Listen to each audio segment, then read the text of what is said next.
وہ دوزخ میں جانے والے ہیں اور وہ ہمیشہ اس میں رہیں گے۔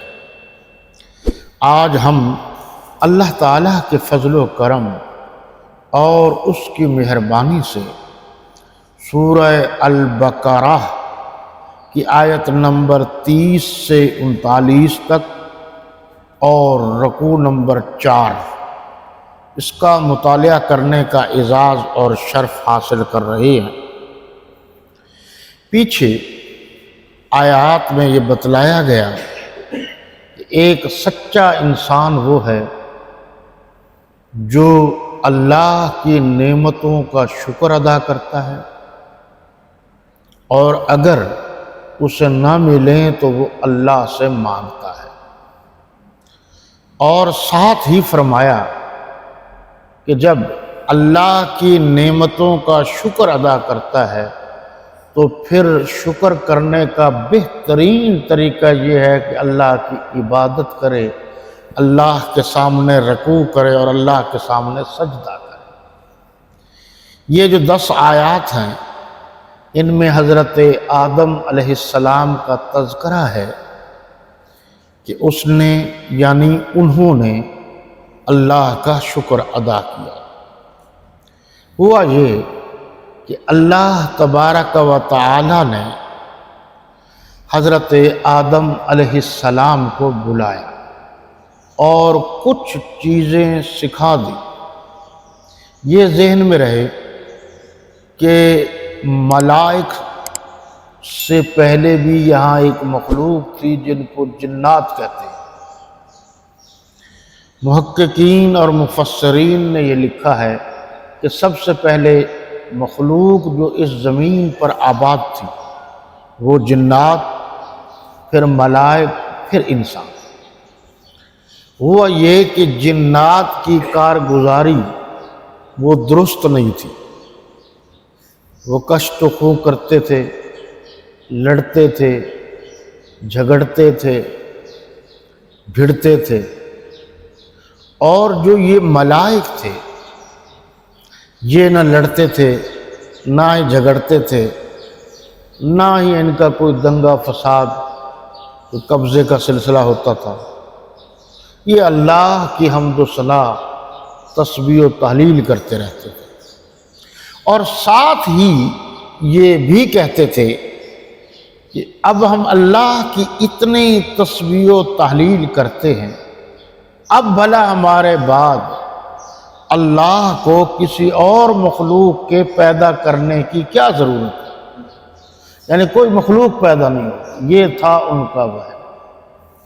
اس میں یہ بتایا گیا کہ پروردگار عالم، اب ظاہر ہے عالم مانا جہان ہے، پروردگار عالم کا ترجمہ یہی ہے وہ جو پورے جہان کی پرورش کرتا ہے،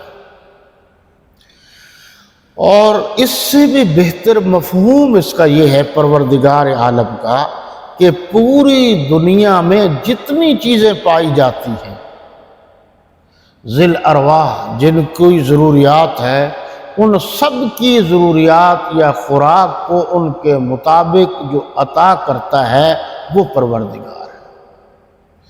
اس لیے پہلا لفظ قرآن میں سورہ فاتحہ میں الحمد للہ رب العالمین کہا۔ رب مانا پروردگار، عالم کی جمع عالمین، پوری دنیا میں جتنی چیزیں ہیں سب کی جو ضروریات ہیں ان کو جو پورا کرتا ہے وہ پروردگار ہے۔ یہ دیکھو عالمین کہا ہے۔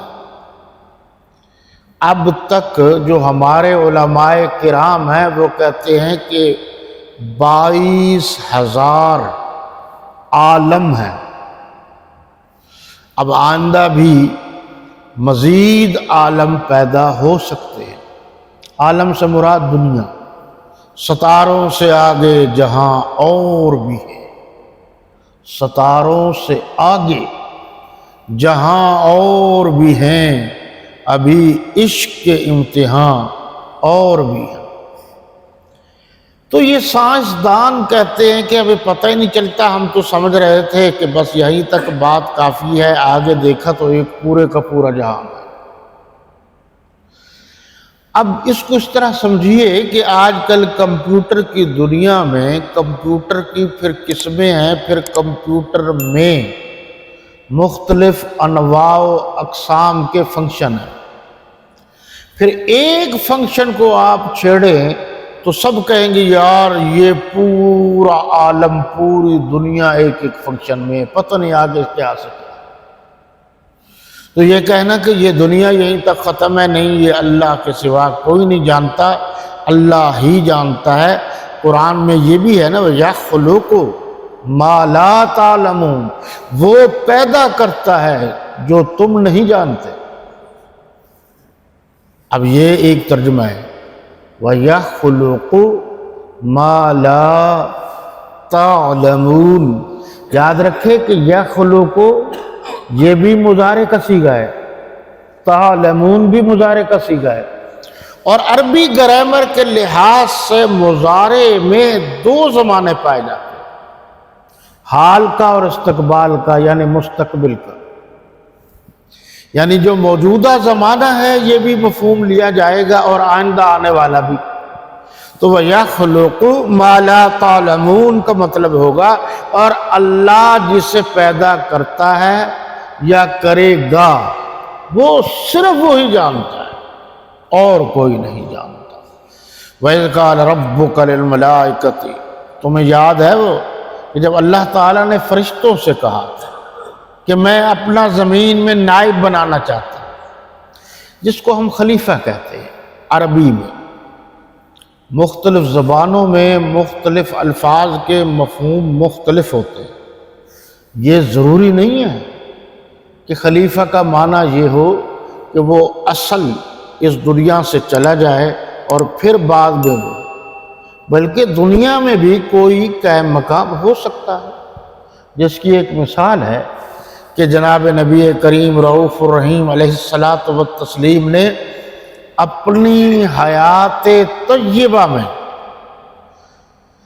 حضرت ابوبکر صدیق رضی اللہ تعالی عنہ کو خلیفہ فرمایا، یعنی کہ آپ نے کہا مروا ابا بکر فلیصلی بالناس، اور پھر آپ نے حکم دیا اور آپ کے حکم پر حضرت ابوبکر صدیق رضی اللہ تعالی عنہ مصلی پر آئے۔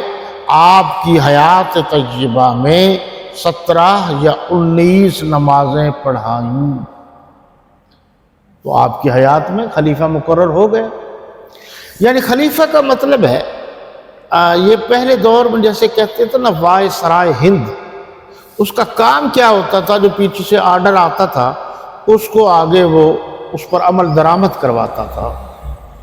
ہمارے ہاں جیسے آج کل ضلعی طور پر بھی ڈی سی وغیرہ ہوتے ہیں، ان کا مطلب یہ ہوتا ہے کہ وہ پیچھے سے حکومت کی طرف سے جو آرڈر آتا ہے اس کا کام یہ ہے کہ وہ اس کو لوگوں کو اس کا پابند کرے، اس کی تعمیل کروائے، اور اگر نہ ہو مقامی حالات کے پیش نظر بھی وہ کچھ نہ کچھ اپنی طرف سے بات بنا دیتے ہیں۔ اس بنانے کا مطلب یہ ہوتا ہے کہ وہ اپنے ذاتی طور پر جو اختیارات ہیں وہ بھی استعمال کر سکتے ہیں۔ یہ ہے خلیفہ کا مفہوم۔ یہ میں نے اس لیے کہا کہ لوگوں کو نہ خلافت کا پتہ ہے نہ خلیفہ کا پتہ ہے، وہ اپنی مرضی سے اس کا معنی اور مفہوم متعین کرتے ہیں، یہ غلط ہے۔ ہم جب خلفائے اسلام کہتے ہیں، خلفائے راشدین کہتے ہیں، تو اس کا ایک مفہوم یہ ہے کہ ایک تو قانون اور ضابطے کے مطابق ان کی تقرری ہوئی۔ اب بہت سارے لوگ اس پر بھی پشیماں ہیں کہ ہم سے گویا نعوذ باللہ پوچھتے پھر تقرری ہوتی۔ یہ جو سورہ فتح پارہ نمبر 26 آیت نمبر 29 ہے،